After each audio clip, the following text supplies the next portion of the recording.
Hello, students, and welcome back to the DCAS initiative.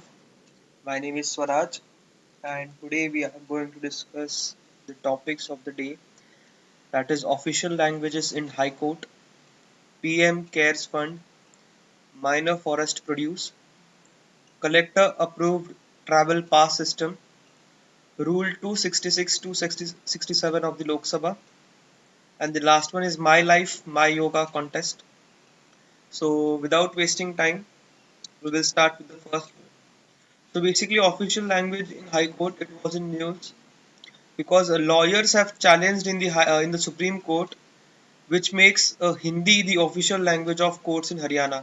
तो याद रखना, हरियाणा में जो कोर्ट्स है, लोअर कोर्ट्स, वहाँ पे हिंदी ऑफिशियल लैंग्वेज बना दिया गया था. सो एक अमेंडमेंट लाया था उन्होंने, Haryana official language amendment act 2020, और उसको अनकॉन्स्टिट्यूशनल बताया है बिकॉज इन्होंने यहाँ पे हिंदी को एक ऑफिशियल लैंग्वेज बना दिया है to be used in lower courts across the state. अभी कैसे होता है, इंग्लिश भी एक side by side language use होता है, बट यहाँ पे इन्होंने क्या कर दिया, हिंदी को बना दिया एक सोल ऑफिशियल लैंग्वेज.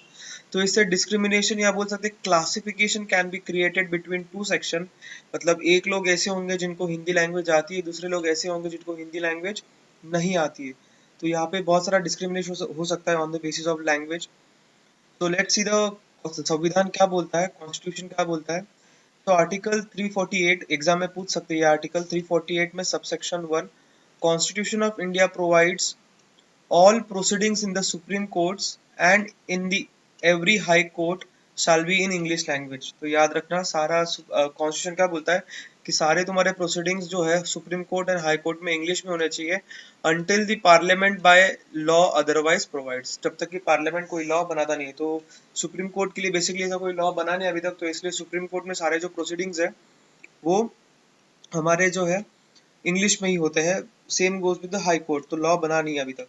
आर्टिकल 348(2) में यहाँ पे एक प्रोविजन है that governor of the state may with the previous consent of the president authorise the use of Hindi language और एनी अदर लैंग्वेज. मतलब प्रेसिडेंट की परमिशन से गवर्नर हिंदी लैंग्वेज को परमिशन दे सकता है used for any official purpose of the state in the proceedings of the High Court having its principal state in that state provided that decree, judgment or the order passed by the High Court shall be in English. मतलब जो judgements रहेंगे वो तुम्हारे English में ही mandatory होने चाहिए, but जो amendment है उसमें उन्होंने बोला है कि सोल हिंदी लैंग्वेज ही यूज होगा.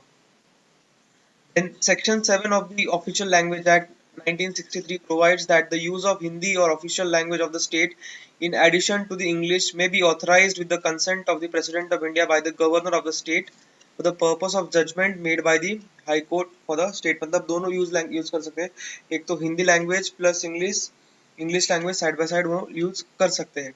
So the provision of optional use of Hindi ये अभी भी चालू है 4 स्टेट्स में, राजस्थान, यूपी, बिहार एंड मध्य प्रदेश. तो पीएम केयर्स फंड ये रिसेंटली न्यूज में था क्योंकि पीएमओ के ऑफिस में इन्होंने बोला है कि पीएम केयर्स फंड जो है it is not a public authority.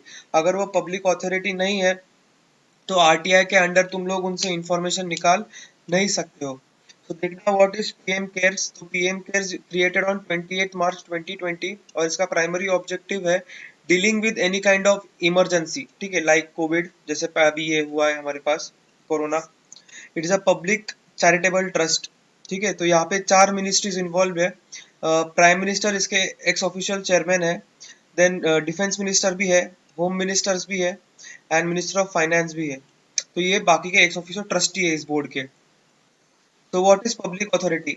Public authority जो है it is defined under section 2H of RTI act 2005. It is a body which has been established or constituted by or under constitution, established or constituted by parliament, state legislature, or it is notified or issued under made by the appropriate government. The definition of public authority also includes bodies owned, controlled or substantially financed by government. मतलब जो भी bodies जिसको finance मिल रहा है government से उसको तुम public authority बोल सकते हो. And the next one is minor forest produce. Basically जो मिनिस्ट्री ऑफ ट्राइबल अफेयर्स है इन्होंने और 23 additional minor forest produce add कर दिए जिसका जो टैली है it has been raise to 73. तो याद रखना पहले 50 थे, अभी 73 हो गए. So it has been approved. ये जो स्कीम है एमएसपी का, minor forest produced the MSP, it was started in 2013. So ये सेंट्रली स्पॉन्सर्ड स्कीम है for marketing non nationalised and non monopolised minor forest product and development of a value chain for minor forest product through minimum support price. मतलब जो minor forest produce कर रहे हैं farmers या marginal farmers, उनको एक remunerative, एक fixed price मिले और उनका employment ना जाए इस pandemic में. इसलिए उन्होंने क्या कर दिया है, 23 additional minor forest produce add कर दिए. तो ये नंबर याद रखना 73 है अभी. So what is minor forest produce? It is all non-timber forest products. For example, bamboo, brushwood, stumps, canes, cocoon, wax, etc. ठीक है. The definition of minor forest produce includes bamboo and cane. तो इसलिए जो categorization of bamboo and cane, it does not come under trees. ठीक है. तो पहले forest बोलते थे इसको, बट एक amendment लाया था, तो अभी उसको forest या tree नहीं बोलते हैं, इसको minor forest produce बोलते हैं. याद रखना. Then collector approved travel pass. अभी यहाँ पे कैसा है, सेल्फ अप्रूव्ड ट्रैवल पास है जो तुमको ऑनलाइन जाके सेल्फ एस्टिमेशन के थ्रू करना है. बट अभी गोवा बोल रहा है कि उनको कलेक्टर अप्रूव्ड जाना चाहिए, मतलब कलेक्टर से अप्रूवल लेना पड़ेगा, ताकि कलेक्टर को पता चले कि पर डे कितने लोग विजिट करने वाले और उनका हेल्थ स्टेटस क्या है. So that is all about the travel pass system. तो कलेक्टर अप्रूव्ड रहेगा. Then Rule 266 and 267 of the Lok Sabha was in news, क्योंकि राज्यसभा सेक्रेटरीट ने एक स्टैंडिंग कमेटी की मीटिंग थी जो वीडियो कॉन्फ्रेंस के थ्रू करना चाहते थे, उनको डिनाई कर दिया है.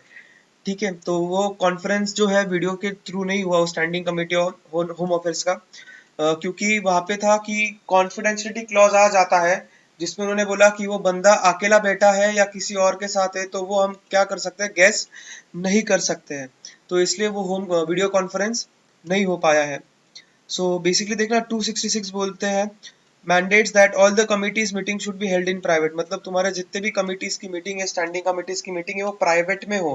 बट जब वीडियो कॉन्फ्रेंस करते हो, you never know whether you are sitting alone और you are sitting with someone else. So 267 क्या बोलता है कि जो भी मीटिंग्स होंगी वो पार्लियामेंट की बिल्डिंग्स में ही होगी. However the speaker has the power to change the venue. ठीक है. पार्लियामेंट की बिल्डिंग में नहीं चाहिए, बट स्पीकर के पास भी पावर है to change the venue. Then the last one is My Life, My Yoga contest. So it is also known as Jeevan Yoga contest. It is a video blogging contest. Basically, effort started by Ministry of Ayush and Indian Council for Cultural Relation. So हमको पता है 6th international day of yoga आ रहा है on 21st of June 2020. पर pandemic की वजह से ये हम लोग बाहर जाके जैसे हमेशा करते हैं वो नहीं कर सकते. तो इसी की वजह से हम जो ये कॉन्टेस्ट है करने वाले हैं, इसमें प्राइजेस भी होने वाले हैं around 1,50,000 and 25,000. Hope you have understood the lecture. If you have in doubt you can comment.